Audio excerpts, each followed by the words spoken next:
Bien. Bienvenidos, omicronianos y omicronianas. Bienvenidos a un programa más de Teoría Omicron Show. Bienvenido, Carolina, bienvenida. ¿Cómo te va? Muy bien, Cristian. Muy contenta de estar el día de hoy aquí en este nuevo programa.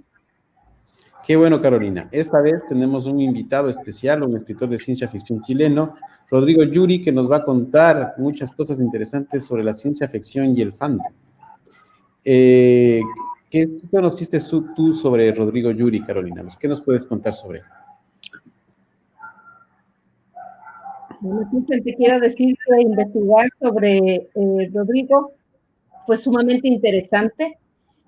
Quiero contarte algunos datos y sé que durante la conversación del día de hoy nos vas ¿cómo se llama? Vas a hacer que nos cuente mucho más de su vida. Rodrigo Yuri nació en 1971, es chileno, ingeniero agrónomo, economista y profesor de biología. Fue becario de investigación de la Universidad de Sofía en Tokio, Japón. Su cuento Como peces en la red fue publicado en Chile, España, Italia y Francia, en esa última en una antología de ciencia ficción latinoamericana. Otro gran cuento suyo, Una en un millón, puede encontrarse en la revista Axon. Recientemente fue publicado también en Clark's World Magazine. Otro de sus cuentos son La otra orilla del crepúsculo y Las cloacas del paraíso.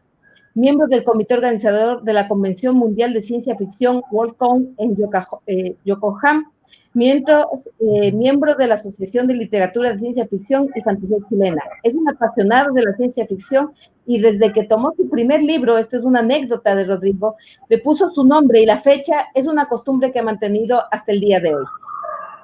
Pues invitado, Cristian. Gracias, Rodrigo, por haber asistido acá a Teoría Omicron. Para nosotros siempre es un gusto tener una verdadera personalidad de la ciencia ficción chilena acá con nosotros. Te agradecemos por tu deferencia. Gracias, Rodrigo. Empecemos la conversación.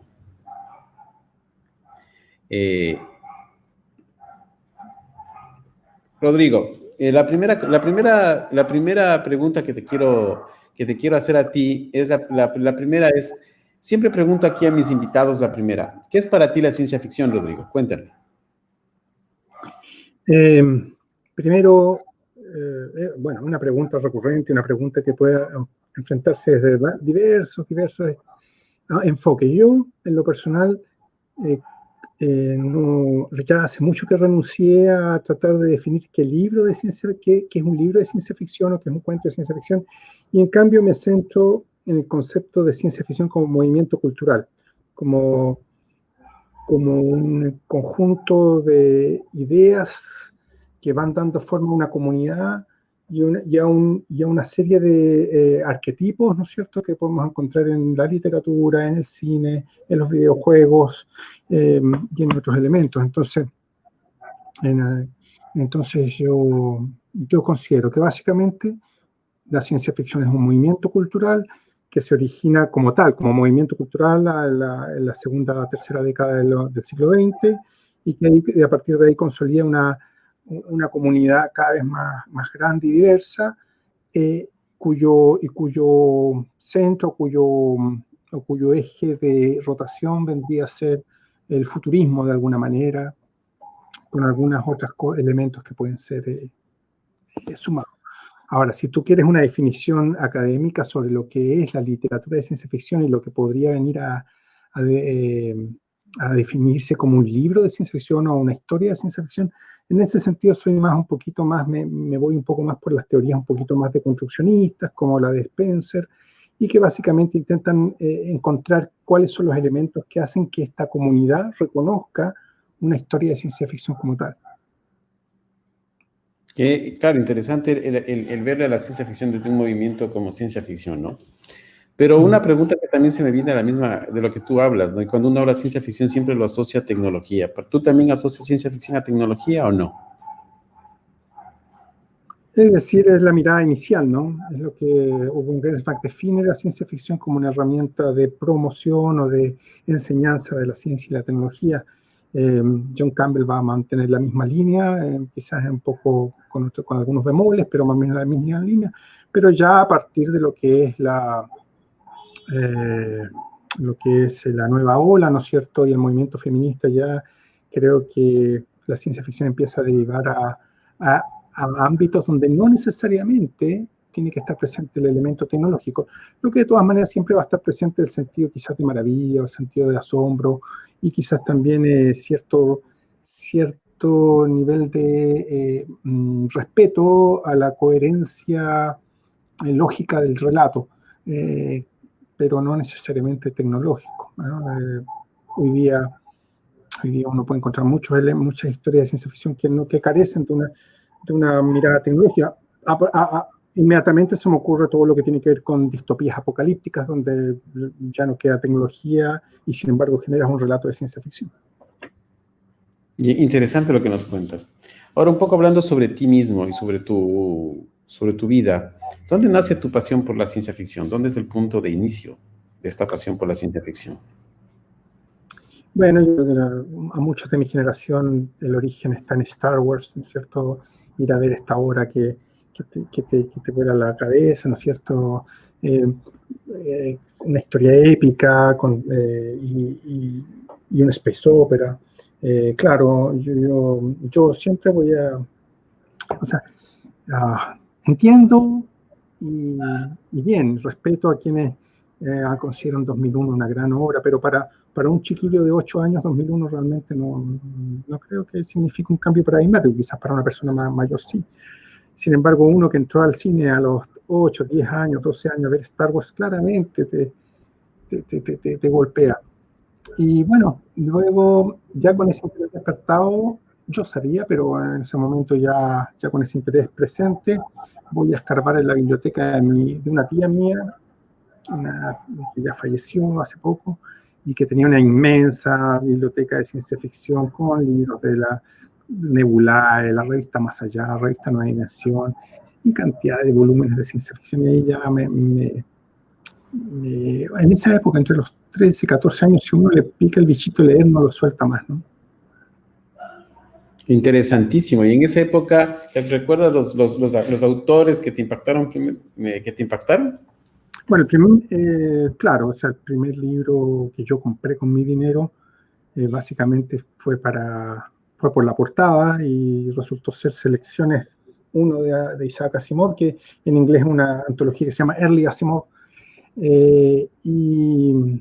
Y a partir de ahí empecé a leer a Asimov fuertemente y empecé a leer a los autores que Asimov recomendaba en sus propios textos que él señalaba después de cada uno de sus escritos, en esa antología en particular. Entonces, después de Asimov empecé a leer a Heinlein, empecé a leer a Van Vogt, empecé a leer a Frederick Paul, a los autores que él iba mencionando, y de tal manera que se me dio de repente que empecé a leer ciencia ficción más o menos en el mismo orden en que esa ciencia ficción fue desarrollándose, y cuando ya agoté la parte de Heinlein ¿no es cierto?, de los Van Vogt, y ellos pasé a Simak, a Anderson, y después de ellos me encuentro que en la misma biblioteca están los libros de Ursula Le Guin y colecciones de Harlan Ellison, y resulta que ahí ya no, o sea, y tuve esa suerte quizás de ir construyendo mi ideario de ciencia ficción más o menos en el mismo orden en que ocurrió históricamente, digamos. Pero interesante lo que tú nos cuentas, porque al final te comienzas a instruir en el género, ¿no? Desde la misma historia de la ciencia ficción, ¿no? Eso es... Claro, y tiene esa mirada de continuo, ¿no es cierto? Uno empieza, se reconoce. Ese hecho me facilitó mucho entender la continuidad del género, digamos. Claro, cómo el género había evolucionado a través de los tiempos, eso también es interesante, el ver la evolución, cómo ocurrió, ¿no? Pero también en tu vida ocurre un hecho que también tú me contaste alguna vez, el hecho de la convención, que tú asististe a una convención de ciencia ficción. Primero, cuéntanos, para los que no conocen, ¿qué es una convención de ciencia ficción? Cuéntanos. Bueno, desde el año 1939, con ocasión de la Feria Mundial de Nueva York, se realiza una especie de gran reunión de escritores, de aficionados, editores y académicos de la ciencia ficción y la fantasía, ¿no es cierto?, que se conoce como la Worldcon. Ya hacia los años 50 empieza a realizarse tanto en Estados Unidos como en otras ciudades del mundo.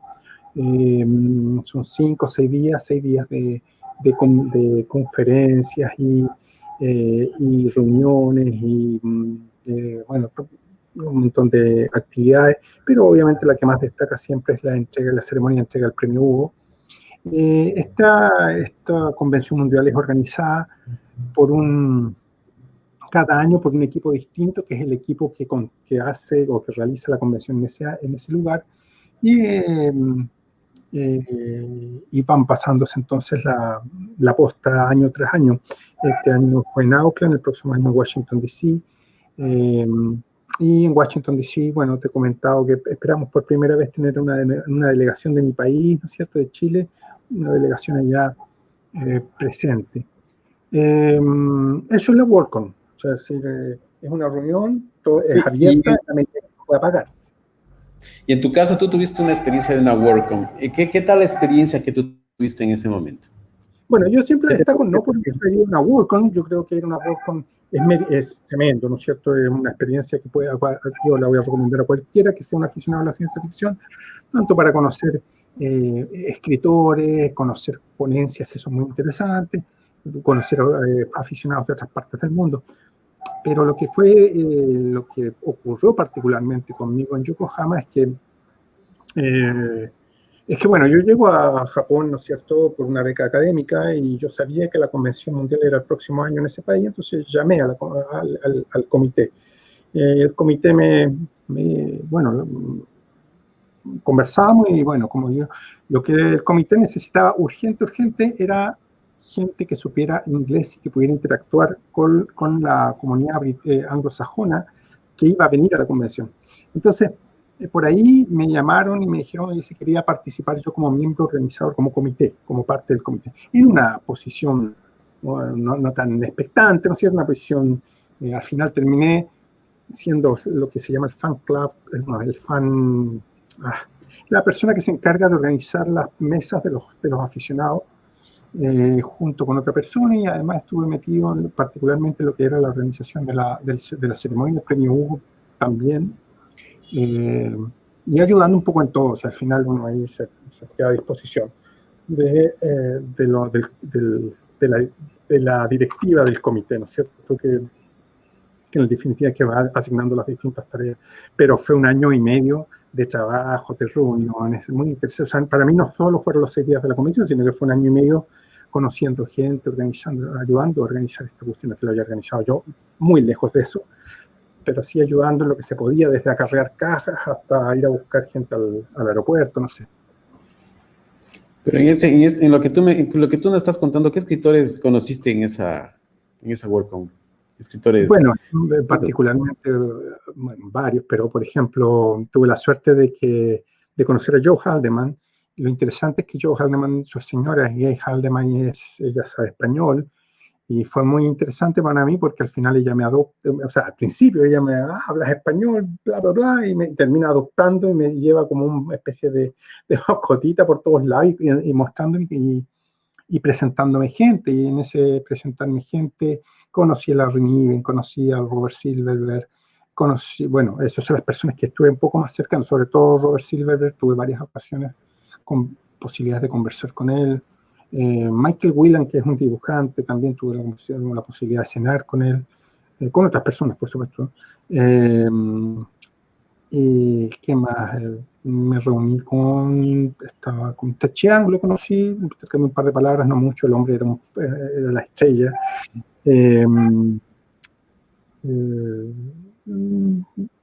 Robert Charles Wilson, Jeffrey Landis, Eileen Gunn, bueno, una lista muy larga de personas que tuve la oportunidad de conocer y conversar.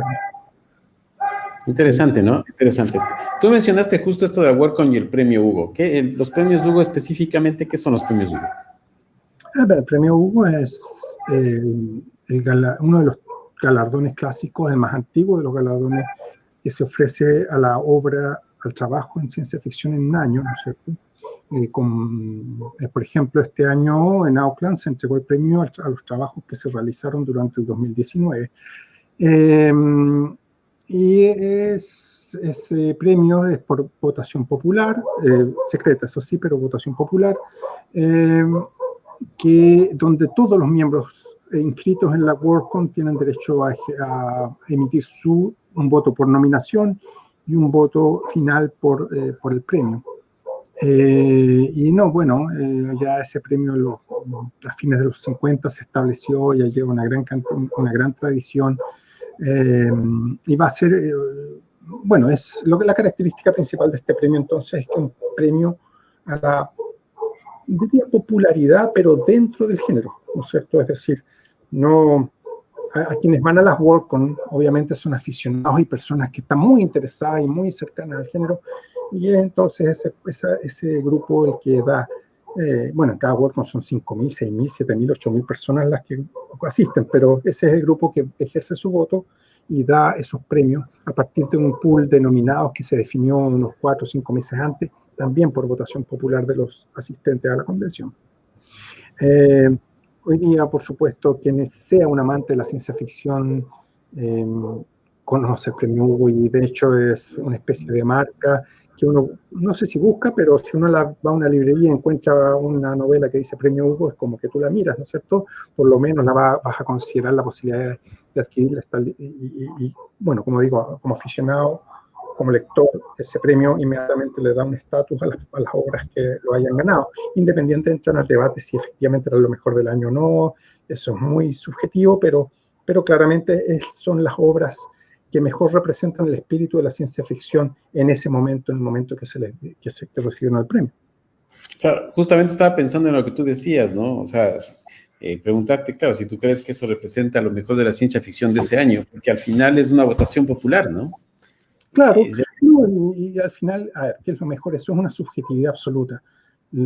Cuando me preguntan, yo digo, lo importante del premio Hugo es que premia el sentir de los tiempos, ¿ya? Es decir, si una obra haya de una manera correcta interpretado el sentir o el ritmo del momento, el ritmo de ese año, ¿no es cierto?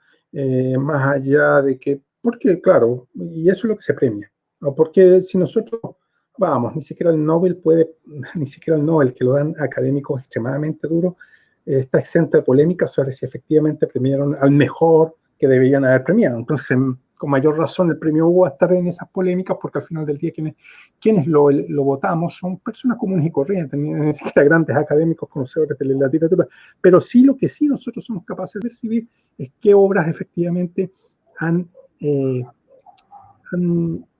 representado correctamente las contingencias a las que nos hemos visto sometidas en el periodo. Ya estamos hablando que sería un premio más de fandom, ¿no? Creo yo. Un premio de fandom instruidos, eso sí, porque como digo, el acceso a la convención no es barato, ¿no? No es como un ticket a una, ¿cómo se dice? Bueno, estas convenciones de fan normales, digamos que un ticket puede costar, no sé, $10, $20. Estamos hablando que para entrar, para ser un miembro votante de la WorldCon, estamos hablando de más de $100. Entonces, solo por el derecho a voto, súmale eso el pasaje de avión, el hotel, puede ser una cantidad importante de dinero. Entonces, estamos hablando de aficionados que están dispuestos a comprometer esa cantidad de dinero y de esfuerzo por estar ahí y votar. Tampoco lo miremos como que es solo un premio popular, porque no es que cualquiera, o sea, realmente tú tienes que estar muy metido en el tema para estar dispuesto a gastar ese dinero solo para votar, ¿no? Interesante lo que tú nos cuentas sobre las WorldCon, los premios Hugo. Ahora quiero abordar con respecto a uno de tus cuentos, Una en un millón. Uh-huh. En una un millón nosotros asistimos a una revuelta, a una revolución de las inteligencias artificiales, ¿no es cierto? Uh-huh. Yo me ponía a pensar cuando yo leía ese cuento, ¿no?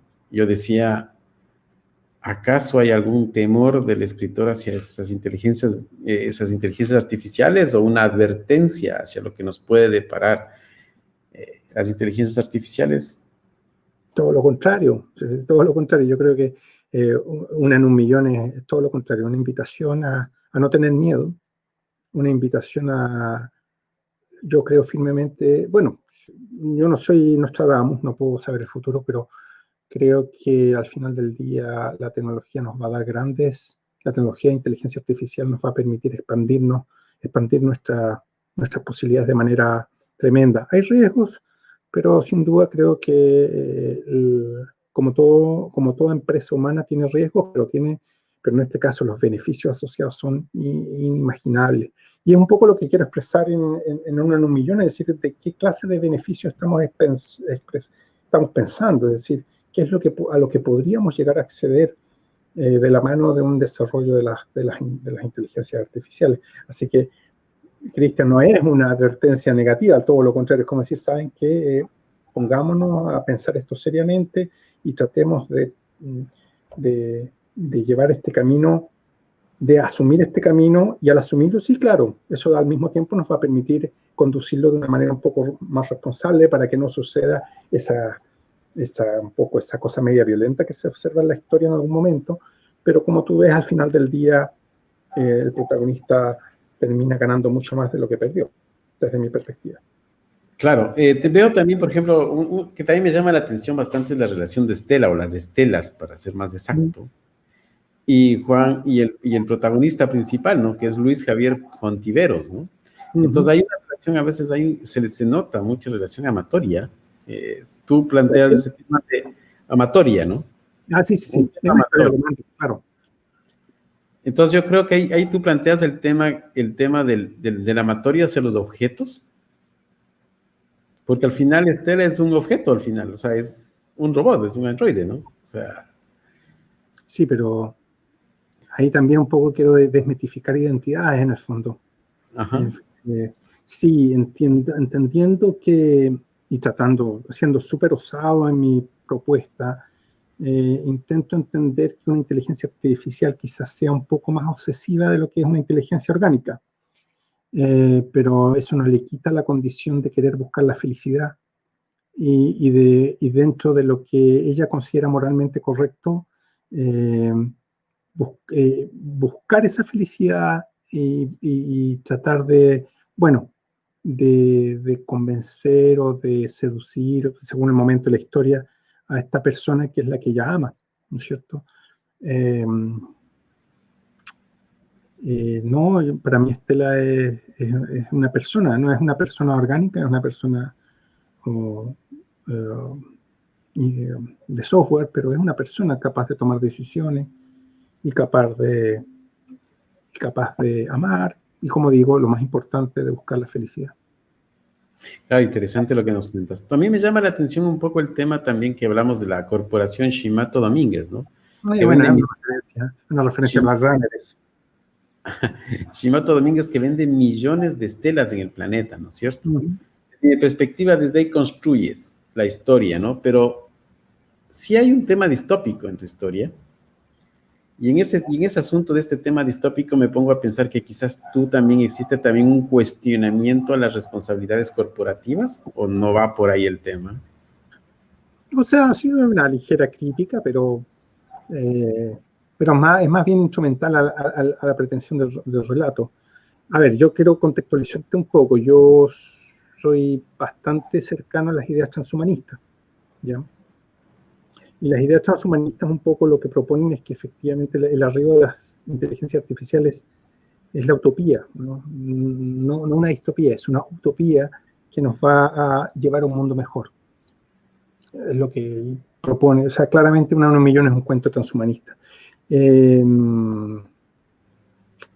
Sobre crítica a las estructuras corporativas, bueno, está, pero más que eso, yo diría, es una crítica, si hay una crítica social ahí, yo diría más bien es una crítica no tan velada realmente al hedonismo, ¿no es cierto?, a la aristocracia hedonista, que no es toda la aristocracia, pero sí hay una parte de la oligarquía, digamos, económica, ¿no es cierto?, que básicamente no tiene nada que hacer con el dinero, excepto hacer tonteras, digamos. En esos sentidos, sí, ¿no? Eso es el planteamiento verdadero, ¿no? Ahora, un poco también abordemos otro tema también que me parece interesante en la construcción de las historias. Cuando tú construyes, tengo una curiosidad de saber cómo es tu rutina de escribir, cómo tú te enmarcas cuando escribes tus cuentos de ciencia ficción. Mi estrategia más típica, siempre hay variaciones, ¿no es cierto? Mi estrategia más típica es enfocarme en un final, es decir, una escena final, de hecho, súper concreta.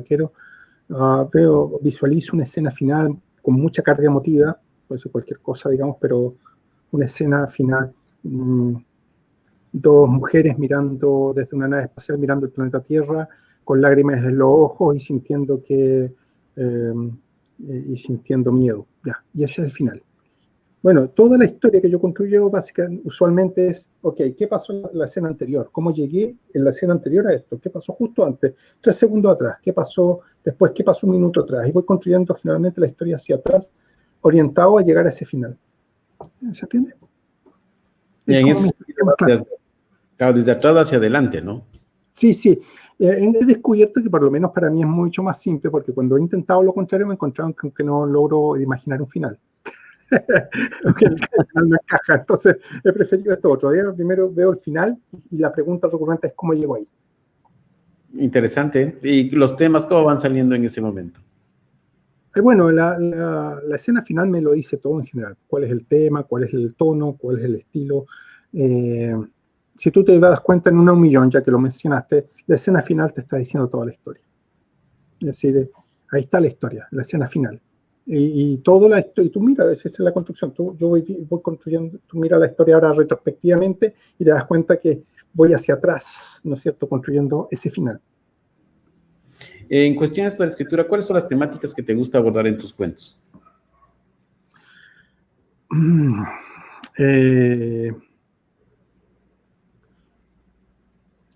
Bueno, he descubierto que me gusta mucho abordar el tema de identidad, de enfrentar, de cuestionar las identidades de alguna u otra manera. No es algo consciente, de repente me doy cuenta que estoy escribiendo algo y que al final usualmente el tema gira en torno a qué es lo que el personaje y el lector cree que es este personaje y cómo va eso siendo puesto en cuestión. Por ejemplo, mi única novela, El último horizonte de la noche, pretende ser un gran cuestionamiento al concepto o a la idea de identidad racial. 1 en 1 millón es un cuestionamiento a la idea de identidad humana, digamos, de como ser humano, como individuo. El último horizonte de la noche más bien es un tema de identidad colectiva. La otra orilla del crepúsculo ataca el tema de la identidad temporal, digamos, por decirlo de alguna manera, de lo que es ser humano. Bueno, y eso es lo que me gusta un poco, jugar con la identidad y romperla en algún sentido. Interesante también, ¿no? Buen punto, me parece interesante esos temas. ¿Y qué podemos esperar de Rodrigo Yuri en el futuro con tus relatos? ¿Qué hay de planes, lo próximo tuyo? Bueno, primero, solucionar el tema que me tiene agobiado, que es mi padecimiento con mi pierna que se me rompió. Entonces, tengo para varios meses de recuperación.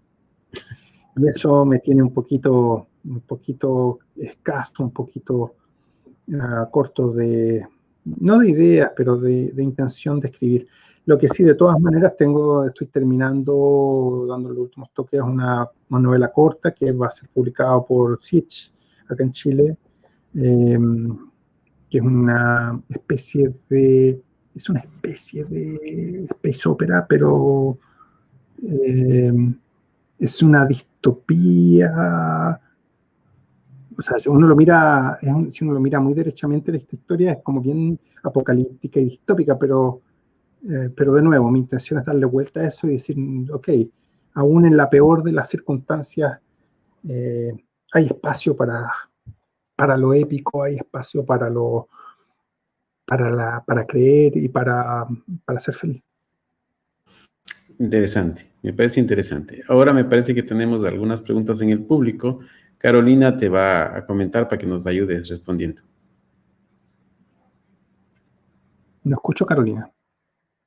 Estoy sin micrófono. Esto a ratos sucede. Rodrigo, muchas gracias. Quería comentarle, justamente tenemos una pregunta que nos indican lo siguiente: ¿qué tanto lo que ocurre a su alrededor, por ejemplo, en Chile, en temas políticos, económicos o desastres, lo plasma de alguna forma en sus novelas? A ver, uno no puede estar ajeno, aunque lo quiera, aunque uno quisiera estar ajeno a la contingencia, no puede, y de alguna manera el contexto siempre se hace presente de alguna u otra manera en tu escrito.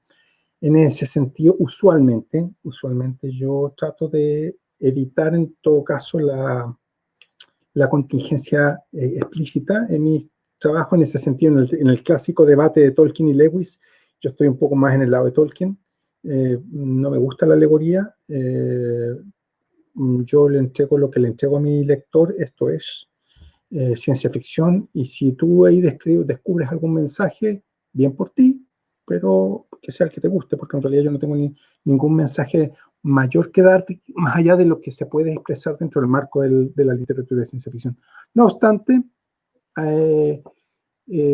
por ejemplo, a principios de año, una editorial norteamericana me pidió un trabajo, un cuento corto con contenido político de ciencia ficción, y lo hice, ¿no? O sea, obviamente en ese caso, pero en ese caso, de nuevo, no estoy, yo como le digo, estoy como en el lado de Tolkien, no estoy engañando al lector. La antología es una antología de ciencia ficción política, y ahí yo escribí un cuento de ciencia ficción política. Pero el lector que lo va a leer lo sabe, o sea, va a saber que es así. En general, cuando yo escribo una millón, otro, en general no quiero que se entienda política, o sea, cada cual lo puede entender como quiera, ¿sí? Es la libertad del lector, pero desde mi intencionalidad subjetiva es neutral. Obviamente, igual están todas las contingencias ahí adentro que uno vive. Claro, claro, claro que sí.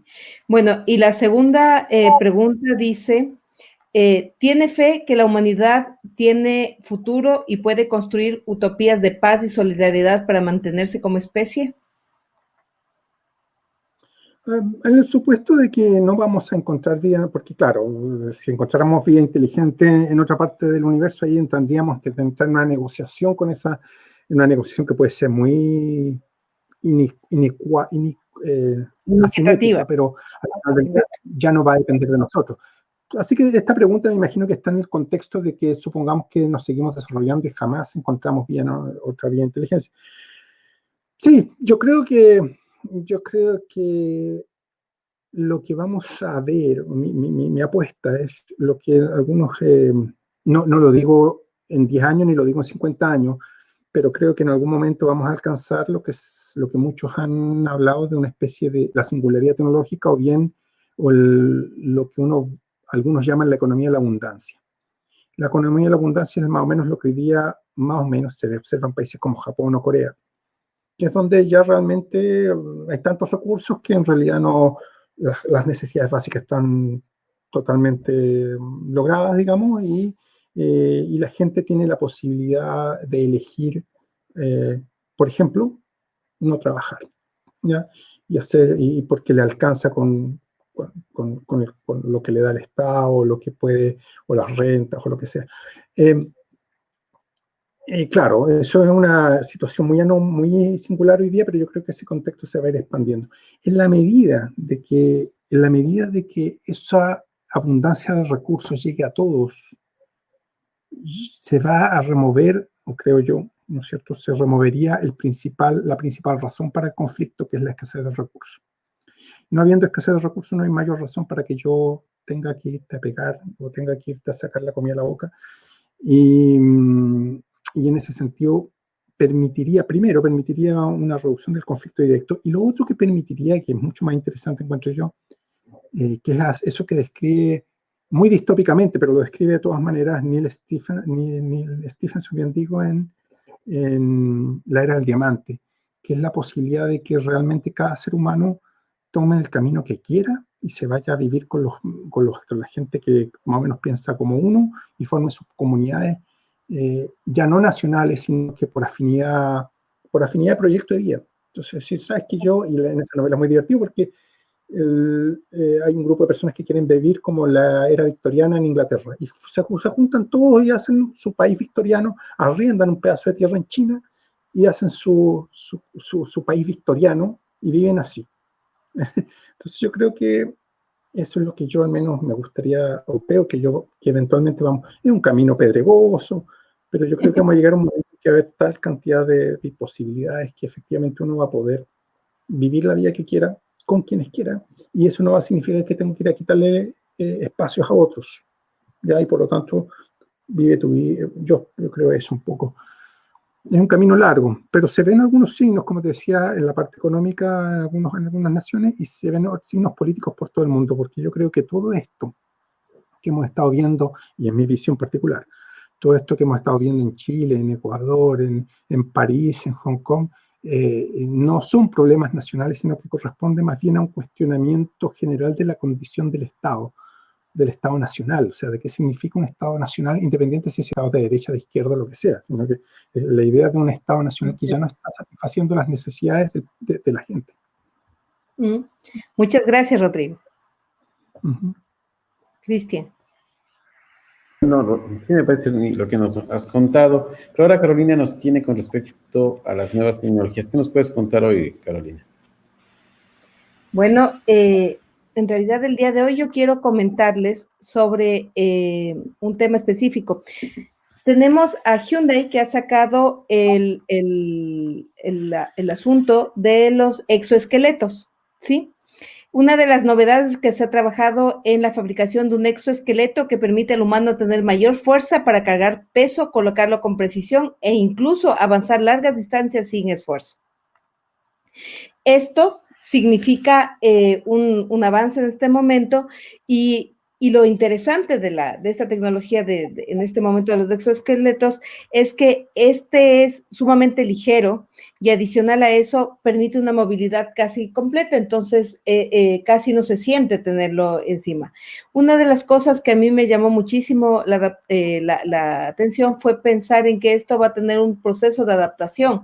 Sin embargo, si pensáramos en futuro, ¿hasta dónde podríamos llegar con este tema de los exoesqueletos? Escuchando a Rodrigo que había tenido un problema de salud, se había quebrado una pierna, tal vez estos van a tener algún papel para este tipo de recuperaciones o algún tema. Yo creo que puede ser. ¿Qué piensa usted? ¿Qué cree usted qué rol va a jugar este tipo de tecnologías en el futuro? Bueno, primero toma mi dinero, porque yo quiero eso ahora, porque lo necesito. Mi movilidad está extremadamente reducida en este momento, entonces sería ideal. Sí, mira, de todas maneras, creo, a ver, el cuerpo es una identidad y estas cosas del exoesqueleto nos va a ayudar también, claro, a expandir las posibilidades de nuestro cuerpo. ¿Y por qué no? Es parte de una serie, creo yo, un conjunto de otras herramientas que están surgiendo, como desde el primer implante cloqueal a pues, la posibilidad de tener algunas articulaciones biónicas y el exoesqueleto, por supuesto, todo esto redefiniendo lo que es el cuerpo, ¿ya? Y las posibilidades que entonces nos da. Yo creo que sí. En la medida, y aquí hay futuros contingentes, en la medida de que la inteligencia artificial, el desarrollo de la inteligencia artificial no termine decantándose por nuestra transformación también en entidades virtuales, lo que haría innecesario entonces el cuerpo. Pero bueno, eso Claro, eso ya. contingentes. Claro que sí. Ojalá esto no tarde mucho porque como usted dice, la movilidad, si ahorita fuera de mucha mayor accesibilidad y estuviera, su circunstancia no sería tan incómoda y tan difícil de manejar. Sí, yo lo entiendo. Bueno, desde el punto de vista, yo fui deportista, entonces cuando uno se quiebra algo, se tuerce las piernas, etcétera, pasan mil cosas y eso, la limitación es importante. Rodrigo, este momento, Cristian nos va a contar sobre las novedades que existen en la revista Teoría Ómicron. Muchas gracias, Rodrigo. Me despido por un momento. Gracias. Con respecto a teoría Omicron, esta semana hemos publicado el cuento El viento me habló de Gema Mateo, publicamos el cuento El secreto más oscuro de Javier Orozco Maldonado, el cuento El indigno de Pablo Morales, el cuento El videojuego de moda de Dan Aragon, justo compatriota de Rodrigo, Una frutilla madura de Marcelo Medone y Divergencias temporales de Pedro Pablo Picasso. Hemos colaborado algunas cuestiones de nuestros colaboradores. Como siempre ustedes, debo comentarles que no se olviden de enviar sus colaboraciones a Teoría Omicron. Justo estamos con la convocatoria a nuestro siguiente número y es interesante recibir sus colaboraciones hasta el 14 de septiembre. Ya han comenzado a llegar muchas colaboraciones, nos ha parecido fantástico y seguiremos igual en la misma vía para poder publicar nuestro siguiente número. Eso es todo cuanto ocurre aquí en Teoría Omicron, Rodrigo. Bueno, estamos despidiendo ya el programa. Primero agradecerte por haber compartido con nosotros el programa Teoría Omicron Show. Te agradecemos por tu amabilidad de estar con nosotros esta noche. Tus últimas palabras, Rodrigo. No, por supuesto, agradecerle a ustedes y al final del día la vitrina es para uno como escritor y la posibilidad de poder hablar un poco de lo que uno ha hecho. Y también la invitación, es decir, el mensaje que he estado tratando de dar en varios lugares últimamente es: hoy día la ciencia ficción está dando grandes pasos hacia la internacionalización. Hay gran interés por parte de los mercados más maduros, como son el norteamericano, el chino, de abrirse o de incorporar la ciencia ficción de otras partes del mundo. Y en ese sentido, como latinoamericanos, es importante que estemos atentos a tomar las oportunidades que se nos vayan presentando. Las hay muchas, y hay que un poquito empezar a atreverse a salir un poquito de nuestros confinamientos nacionales y mirar al conjunto. Muy buen consejo, gracias, Rodrigo, me parece un excelente consejo. Carolina, tus últimas palabras. Bueno, Cristian, me ha agradado muchísimo el día de hoy el programa. Agradezco mucho a quienes nos han visto y muchas gracias, Rodrigo, por acompañarnos el día de hoy. Ha sido un gusto estar con usted y muy interesante todo lo que nos ha comentado. Yo creo que cada semana en que compartimos con este programa, sumamos ese granito de arena para ir construyendo una comunidad mucho más fuerte en los temas de ciencia ficción. Entonces, espero volverlos a ver la siguiente semana en nuestro programa. Sí, desde luego, ¿no? Hacer la comunidad más grande cada vez es importante, hacer una comunidad de ciencia ficción importantísima. Aquí hemos terminado Omicron Show en este capítulo. Les agradecemos por su presencia, por su compañía. Y como siempre decimos aquí, en Teoría Omicron, todo lo que sucede en la ciencia ficción y la fantasía ocurre en el multiverso. Hasta la próxima.